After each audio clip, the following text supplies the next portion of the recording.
happy to meet you all again after so many years. It's quite a renewed moment for me. I was invited to come and tell some stories about maybe my early days and my family. And I've made a few pages of notes here, and I've got 30 minutes, okay? First thing, you've apparently heard about my museum, so I'd like to pass it around. This is the catalog. It's 5 generations of the family, and if you happen to live in an old Victoria house full of artifacts and memorabilia, this is one way to preserve it for at least one more generation. That was my purpose. I've also written, again, family history based on my father's research and 40 years of my time. And I'll hand this volume 1 out just to look at a couple of things. On the front it says, if you go to Google the gene pool, the Genn family of Canada, you have a copy of the catalog, you have a copy of the book, and another interesting story about George Washington, who's part of my family. And I'll just refer you to the paper clip. My most recent discovery was I've located us in the Doomsday Book, or Domesday Book, which is the census of England for 1086, and it was really an inventory of property, land, who owned it, as well as the people. And so if your name's in there, that's an invite to aristocracy. So pass that around, and the paper clip is there with a little note in it. Next, I'd like to introduce you to a couple of my relatives. James Ross Haig, born 1845, Greenock, Scotland, marine engineer, my maternal great-grandfather. You're aware of Henry Morton Stanley's famous meeting with David Livingstone, and then he traveled down the Congo River and saw a huge opportunity. With the help of the King of Belgium, he created the Congo Free State. He had 11 boats on the Congo River, 9 of them with steam engines. He needed steam engineers. One was James Ross Haig. And in the catalog, you'll see a picture of his compass and also his laptop. And I'm not going to waste time on the word right now, but we may get to that later.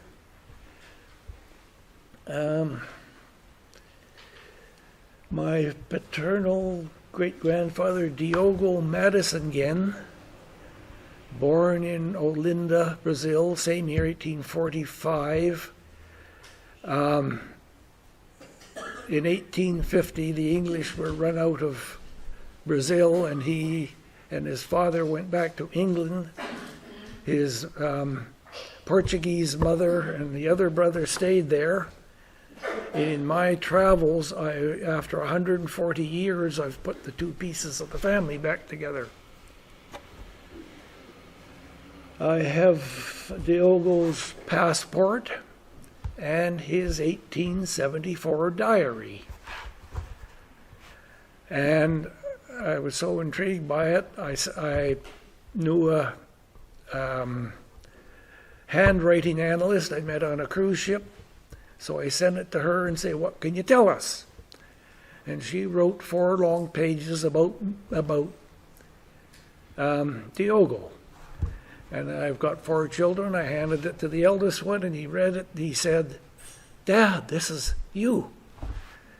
And I passed it to the second one eventually, and he said, Dad, this is you. And the other 2 said the same thing. So that's kind of a curious Discovery. Diogo died at age 32 and fathered 6 children. 4 of them made it to Victoria in about 1880. The eldest, Emily, that's her family out in the yard. I can talk about that later.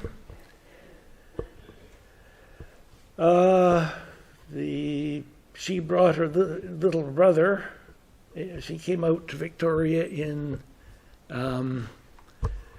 domestic service, look after some family, brought her little brother. Reginald was the next one to arrive. He was around the Horn twice, once on the Nith and once on the Riverside. Jumped ship and in San Francisco, came overland and caught up to his sister. So he got established in Victoria, and that put 3, and there's one other sister, Bertha, and I'm not going to talk about her, but she is in the book. And what I didn't write the story in the book, I just gathered the newspaper clippings, put them in date order, and typed them. So if you can find that story, you might find some amusement in it.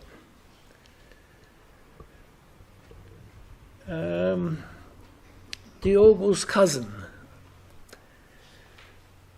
Royal Navy Sub-Lieutenant Edward Hawke Genn, 1865 on Esquimalt Station, 1867 on the steamship Beaver.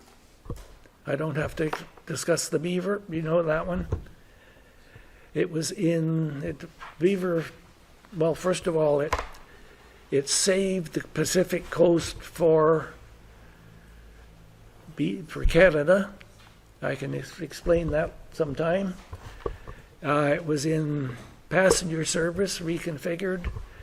It went into survey service, and Sub-Lieutenant Edward was the midshipman doing the recording of the survey.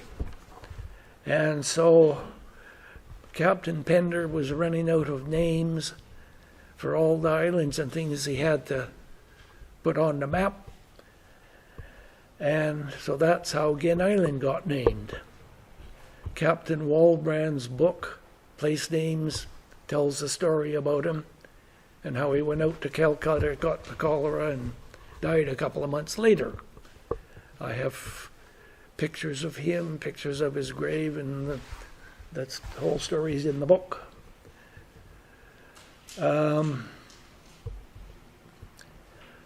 That's not the end of the story about naming that island. In 1897, my grandfather, son of Diogo, Reginald, decided to go to the gold rush, got 2 Norwegians for partners, went to Seattle, bought a sailboat. To take a sailboat on the open ocean, you better ballast it, fill it full of rocks. But they didn't. They bought $300 worth of potatoes, filled the hull of the boat with potatoes, and sold it for enough money in Skagway to pay for the boat.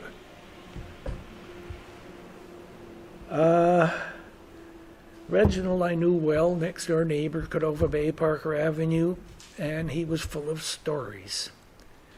And my cousin Robert and I lived side by side. You've probably heard of Robert Genn, the artist. And Reginald told us his life stories. And he claimed that when he sailed up past the mouth of the Skeena, ran the sailboat on sandbar at low tide, had to wait so many hours to float it, went ashore to hunt meat for the boat,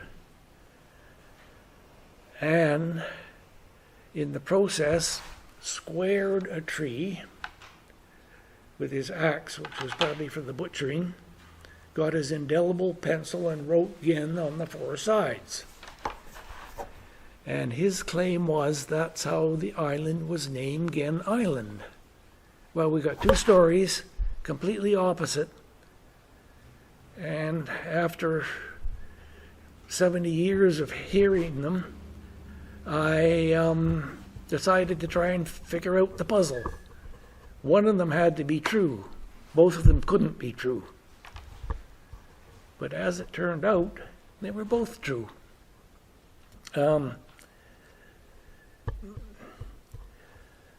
I've first of all, sent Robert up in his yacht to inspect Genn Island. And he came back and said, it's just shrub and driftwood. There's not enough ground there to support a herd deer. Start over, he said. So I got a 1911 chart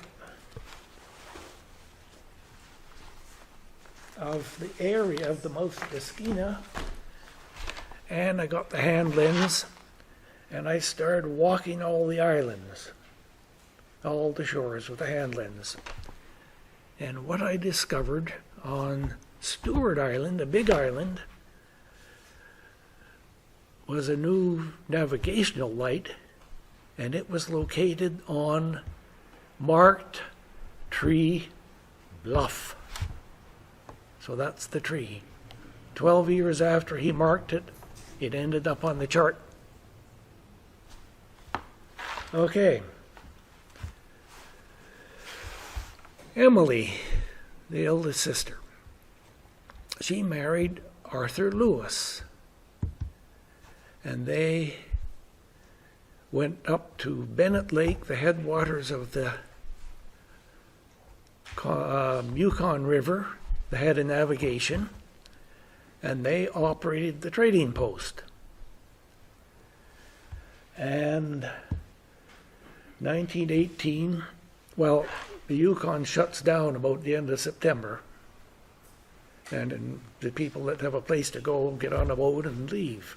So they just about deserts the whole area.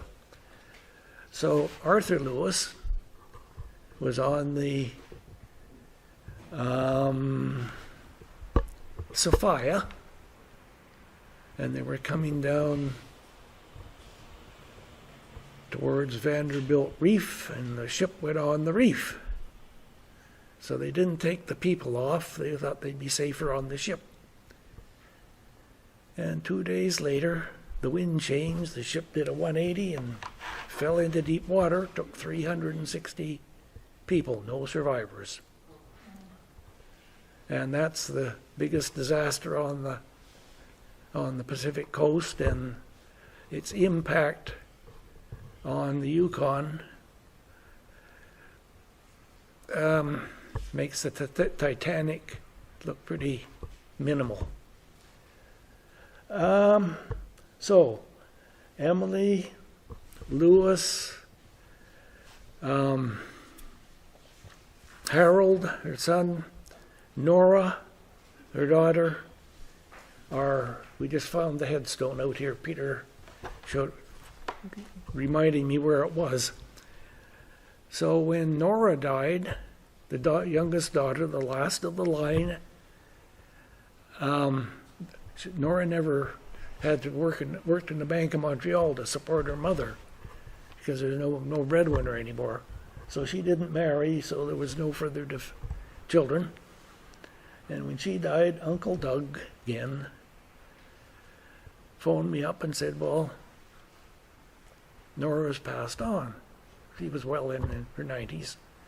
And I said to him, did you get the Bible? He says, no, where is it? I said, in her middle dresser drawer. He says, I'll call you right back. So he called back in an hour, and he says, yes, I've got the Bible. Now, in the museum, there's about 20 Bibles, just for a collection. But in the information in the front, there's a lot of good stuff. And so that's... and the other thing I said to him, he said, there's not enough room on the stone for Nora's name. Should I get another stone, a brass plaque? He says, this is your department. What do I do? I said, get a new stone and start over. And while you're at it, correct the spelling of Emily's middle name. It has to match your birth certificate. So that got fixed. Yep, 10. One of the museum artifacts is a boat cushion, red velvet, not quite as big as this. And my mother had it. Oh, where did you get it? From your grandfather. Well, what is it? Well, it's a boat cushion out of Robert Louis Stevenson's boat. And I said, well, how do you know? Well, your grandfather told me. So that kind of floated around. I have it. And that kind of floated around until 5 years ago I decided I better work on that one. And so I found out, I guess I was reading The Vagabond Fleet, the story of the Victoria Sailing Company and all their boats, filled them full of Indians and sent them up the Pleeroffs to slaughter the herd.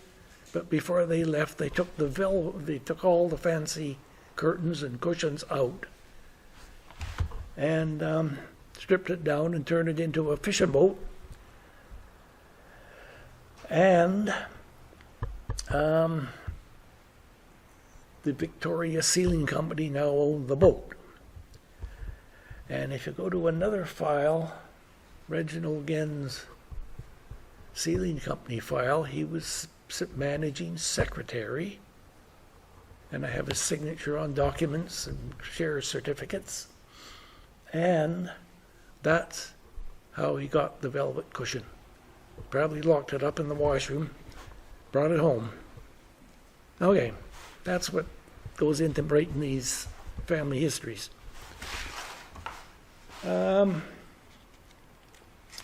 Joseph Austin Sayward. Sayward Building, Sayward Beach, Sayward Road. The richest man in British Columbia, presumably. And he built the Sayward Building at View and Douglas, and the Genn estate accounting firm. My grandfather and my father was the top floor, floor 6. That was Sayward's registered office for his companies. He owned the mills that cut the lumber that built Victoria. You heard of Mill Bay? That's his biggest mill. And so he died in 1934, and in 1935 my grandfather built his home on the first lot on Sayward land. Cut some pieces off for Uncle Doug to build and my father to build. So that's the land that we have had our home on, Sayward Beach. In the museum, you'll see a picture of about a 1-ton safe. Beautiful thing, all painted and ornated, combination, clank, inner doors, clunk, and J.A. Sayward painted across the top. And that's Joe Sayward's safe. And there's hardly a day that I don't put something in or take something out. So that's in the museum. But really, what I really wanted to do was talk about the war stories. I was born in 37 and the war started in 39, I guess. And so I lived my childhood through the first years. But my father was the deputy controller for civil defense. And everywhere he went, I went.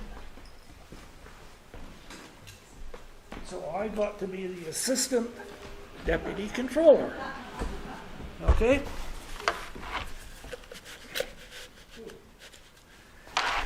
And one of our first adventures as me as the assistant to the deputy controller. phone call one day. This is heavy. Phone call one day. Somebody dropped a bomb on one of our neighbor's house. And so we attended. It was just the house four houses down from McMorrin's. You probably know where McMorrin's is. And this bomb had come through the roof, hit the drain board. Mrs. Bainbridge, I guess it was washing dishes that went through the drain board and out the wall beside the door. So we were there. We were the closest, and the others showed up. Chief Law of the fire department. Enid's grandfather by marriage, Josiah Bull, was there. And, have you ever seen a bomb? Do you know what a bomb looks like? Anybody not seen a bomb?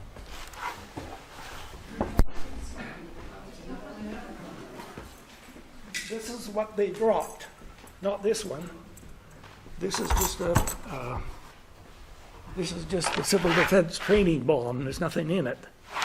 But this is what they use for practice. Okay? And we had a bombing target off Cowichan and Head, north end of Sayward Beach, and another one kind of at the foot of Mount Douglas, and the Hanley Page Hamptons would come in and bomb these targets. Well, this Hanley Page Hampton, you know him, he's my partner in this one. Started dropping bombs, came over Beaver Lake and got to the Halliburton area, and Jones was the pilot's name. He started dumping his bombs, and he hit a house up next to Peter, and we both wrote our Jack Knox, the columnist, did a very short blurb on this event. Peter saw it, I saw it, we each wrote our story, and then he put it all together and did a one-page on this. What was the fellow's name that? Yeah. Peter's comment in the paper was, it didn't seem to bother him too much. He was bombed most of the time anyway. You remember that? I have the article. I didn't make that up. And so I'm standing there, I'm five-ish, I guess I'm 5 years old, with the fire chief and the police chief and my father, and they're asking Mrs. Bainbridge, well, the plate got broken. Well, did you drop the plate or did the bomb hit the plate? And I thought this was a bit boring. So I said to my dad, I'll see you back at the station. And I don't quite know how I pulled this off, but I walked out, got in the Saanich patrol car, passenger seat, and the officer says, where do we want to go? Oh, let's go back to the station. So we were heading back to the station. I mean, you wouldn't do that now, but apparently these guys were supposed to be looking after me anyway. I said, can I use the microphone? Yeah, he says, you want to tell the story on the bomb? Yeah, sure, here. He gives me the mic, turns it on. So I broadcast the news about this bombing for the first time. So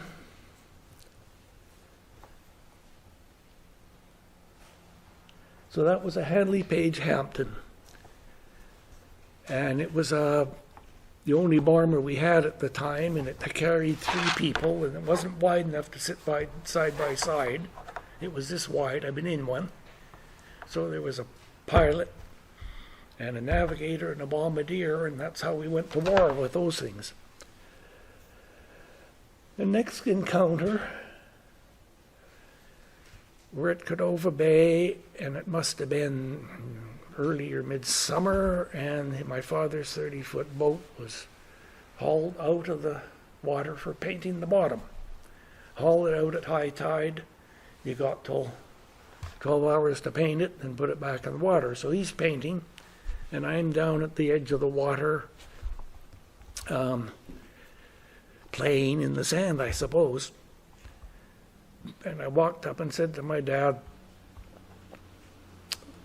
there's Hamptons, a squadron of Hamptons coming over the islands, which meant the American islands, and a squadron is always 6 planes.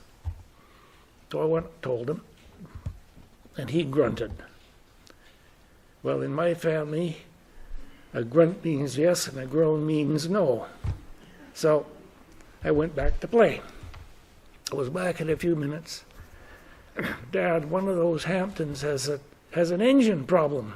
That was my word. So he put down the brush and walked down. And out of 6 engines, there's 2 on each plane. I hadn't seen them yet, they're still too far away. I had picked a bad engine. So he said, let's go up on the rocks and see what happens. So we went up where we could see, and we're looking at the end of James Island. Now there's 5 dots showed up, 1 missing. He was a mile behind, 1,000 feet below, so we watched him, and he hit the water just off the end of James Island.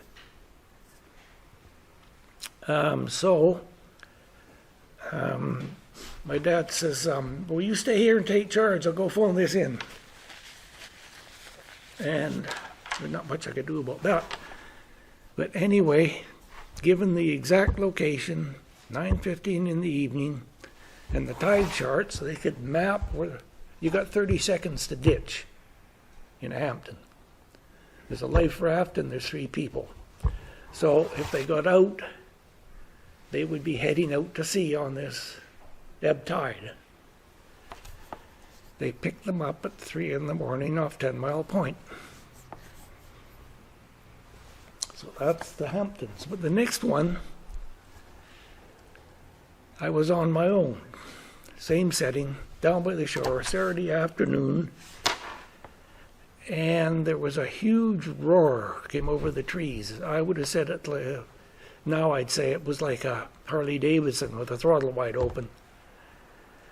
And this plane just came over my head and hit the water at Zero Rock, which is before you get to Darcy Island.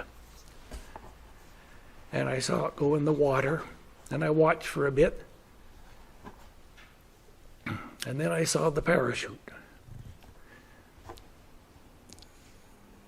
So I ran up the stairs, and the phone is a wooden box like this.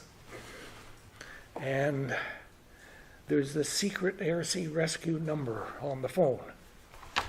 So I told the operator to give me that number, and the fellow answered. I said, there's a fighter plane just went in the water at Zero Rock.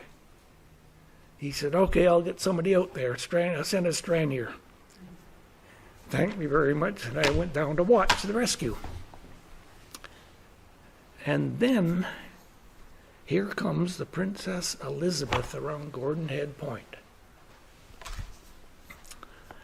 So I said to myself, he probably doesn't know about that. Up the stairs again, right up. Got on the line again, and I said, Elizabeth is 2 miles south of the crash site.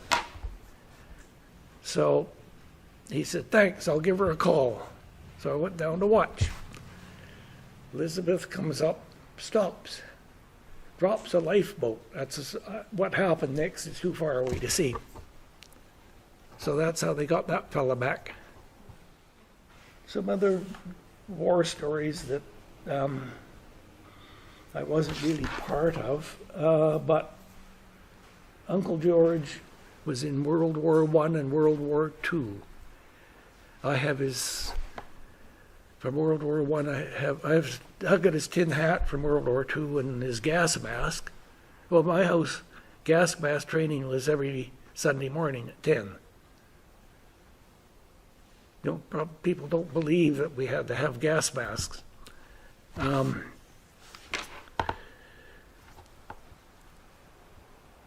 our house was blackout. We were visible from the ocean, so all the outside windows were covered with cardboard. There was a 110-watt bulb we were allowed in the house. The car my dad could drive because he was official, but the headlights were covered, and there was a slot about this big just to drive by. Uncle George, World War I, I got his pay book and his discharge papers. He went overseas with the Canadian Expeditionary Force at the age of 12. I have the documents. He was a bugler. And I don't know why the Army needs music, but that wasn't the purpose of the bugle.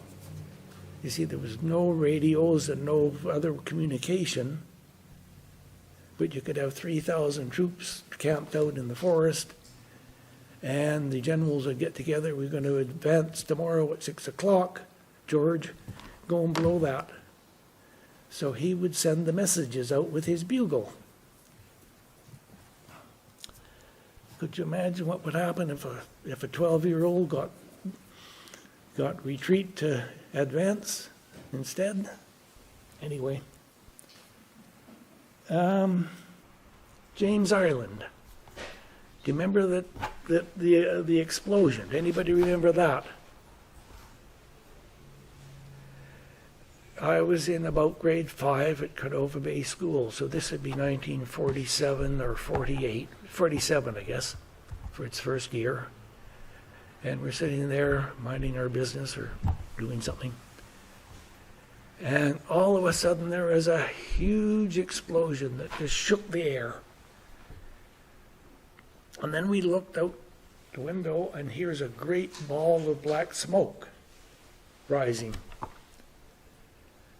And everybody looked at me in the direction the smoke was right on line with my house. And I was known to have a chemistry set. And that was the talk around the classroom. You just blew your house up.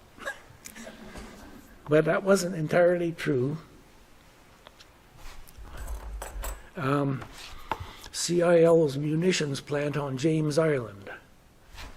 It was set up, each building, the buildings were separate and the natural forest retained between them. A mishap in one wouldn't necessarily take out the whole industry. So the newspaper reported the explosion, 2 fellas burning garbage on the beach. There was explosives in the garbage, and both of them were killed. That's what we were led to believe. And years later, I worked in the Forest Service with Bob Carpenter. He was my age. He lived on the island. One entire plant was leveled, 28 people killed, but never reported. So that's another of my war-torn stories. Do you remember Mr. Murphy, the phys ed teacher? A few smiles and a few scowls, yeah. His wife, did you know his wife? And she introduced herself, "You know Mr. Murphy, I'm Mrs. Murphy." And she used to talk to me, and she told me about her time at Estevan Point at the lighthouse. She was staying there. She had a 1-year-old child with her, and that was the night the submarines opened fire on the lighthouse. And the lighthouse keeper climbed the 110-foot tower of the lighthouse and switched off the light. The submarines went home. But the nearest to a direct hit was 7 feet from the front door. That's her story.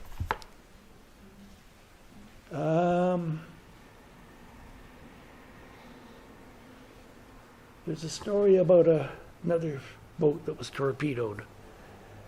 I thought it was the Camosun, but I did some checking the other night, and it was the SS Fort Camosun, a freighter. And it was a wooden boat, and it was full of plywood headed for England. Its maiden voyage out of Victoria. And it got out of the harbor and somewhere down the channel, and the subs hit it. So it started to sink, so they abandoned ship. But it wouldn't sink. It was full of plywood.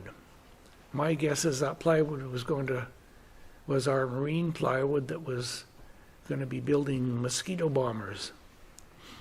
So anyway, they towed it ashore and pumped it out, patched it up, went back into service. It was turned into a troop ship. It was on the Mediterranean when the Italians torpedoed it, but it wouldn't sink. So they hauled it ashore somewhere and patched it all up and went back in service. The third time the Germans hit it with a bomb, blew it to pieces.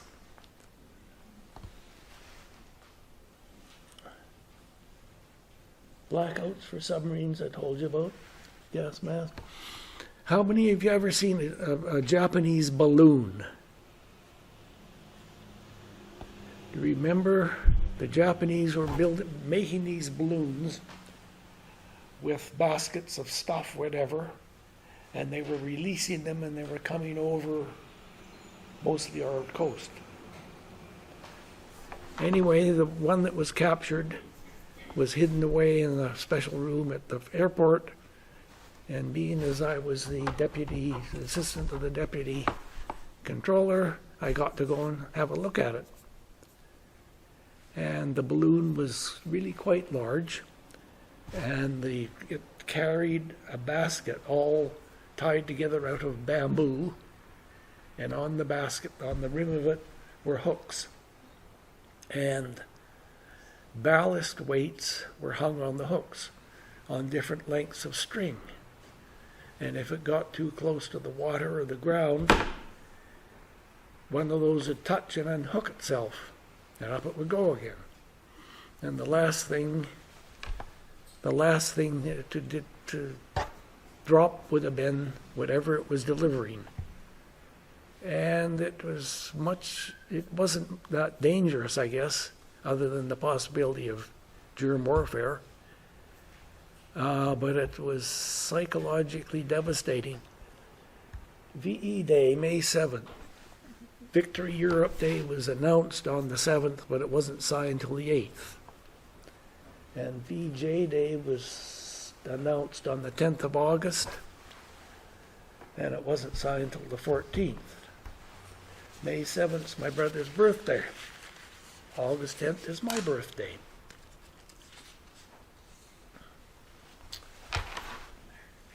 I did grade 1, and my father did grade 1 at the one-room school, Royal Oak, not at the same time. What happened to Kenny Polson? He's what? The first day of grade 1, on the bottom step to that school, over on the right-hand side, we sat side by side and cried our hearts out.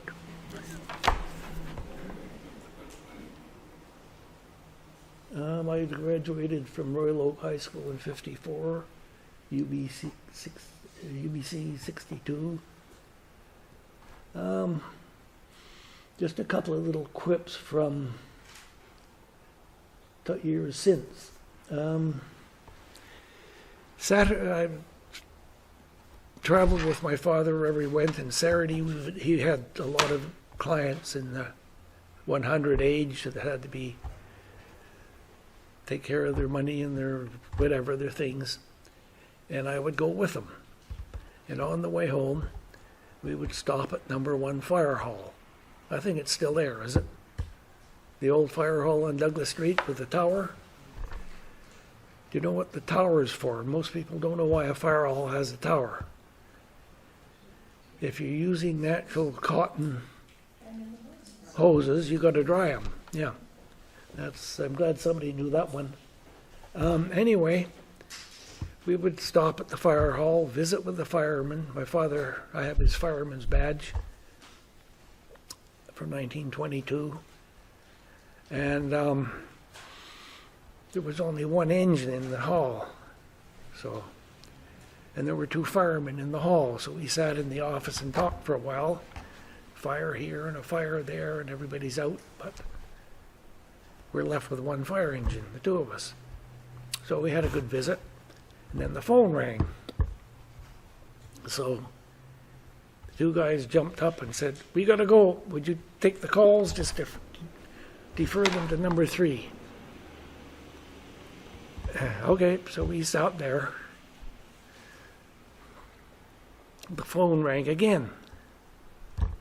And I hear my dad saying, "Sorry, I can't give that information out. No, I cannot tell you where the fire is.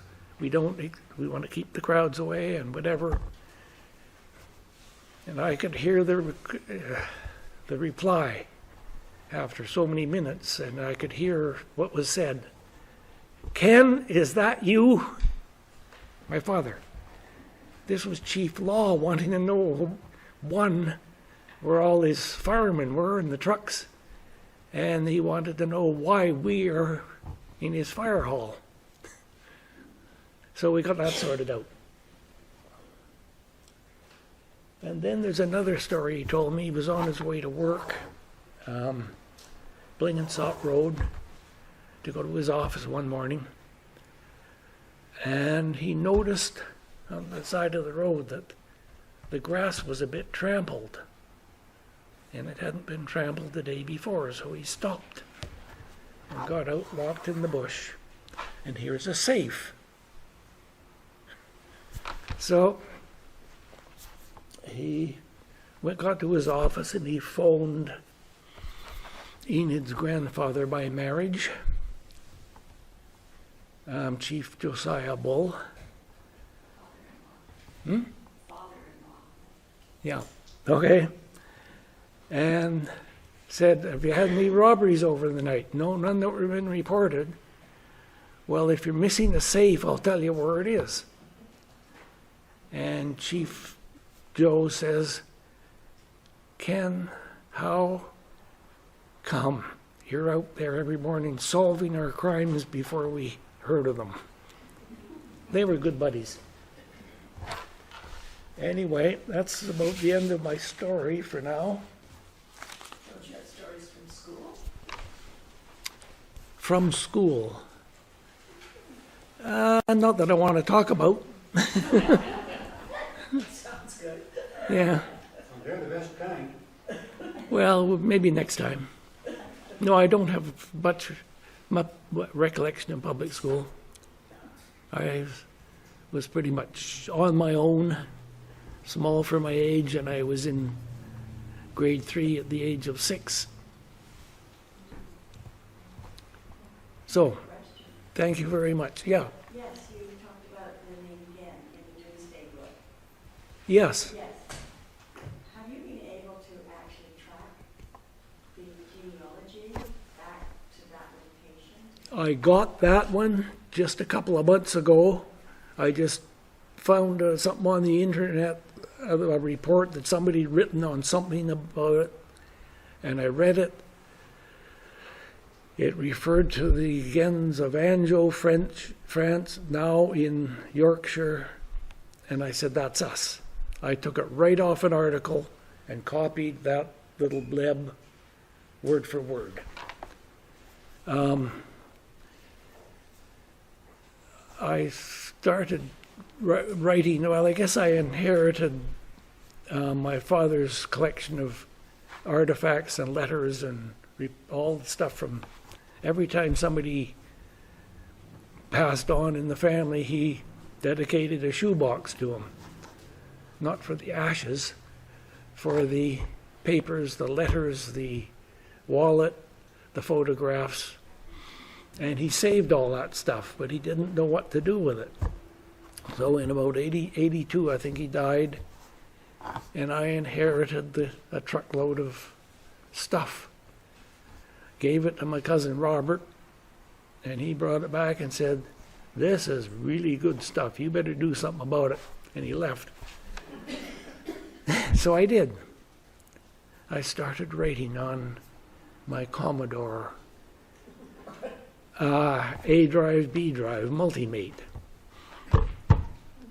2 fingers. I can type 2 fingers because that's as fast as I can think. Okay? Works perfect for me. So I wrote something. My name is David Genn. I was born, I was very small then, and I couldn't think of what else to say. Well, genealogy, every time you answer a question, you automatically create 2 more. It's endless. So obviously when I wrote that, I got a mother and a father, and that's how it started. Are we done? Any more questions? What year did you go to Royal Oak School, the old schoolhouse? 37, 38, 39, 40, 41, 42, 40, no, 43, I guess.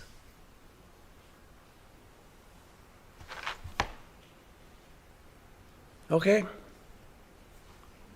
Oh, we wrote in pencil in the mornings. You remember that? You had to put the ink on the stove to thaw it out.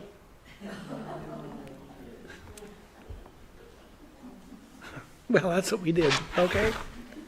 We done? Whoop! The only time this ever did any damage, it was on the mantelpiece and it fell off and made a big dent in the hardwood floor. David, the question was, what about your museum? Oh, well, yes. Nobody in my family wants it. Everybody's downsizing, decorating modern. And I'd like you to give some thought to what we could do with it. I have Caroline Dawson's been out to visit, had lunch and studied it. Saanich has no place to put it. Valerie Green, that writes the books of Victoria, she's been out for lunch. She's supplied me with stuff about my family that I put into mine, and I go to her book signings.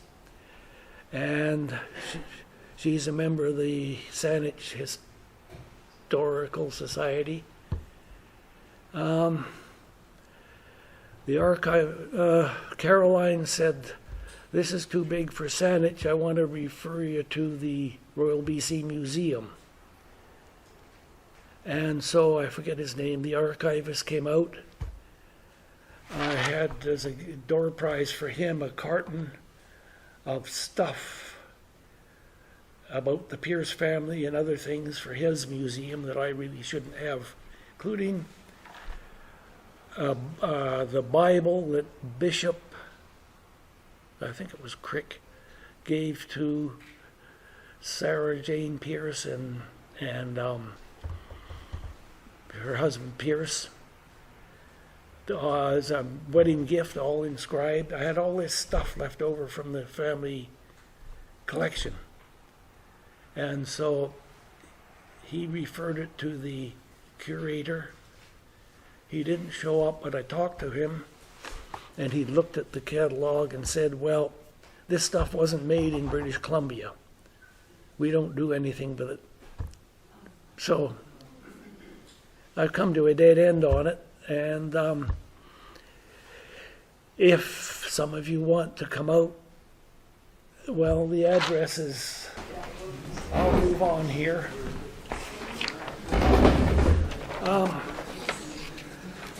So if somebody wants to come out to look at the museum, we're there all the time.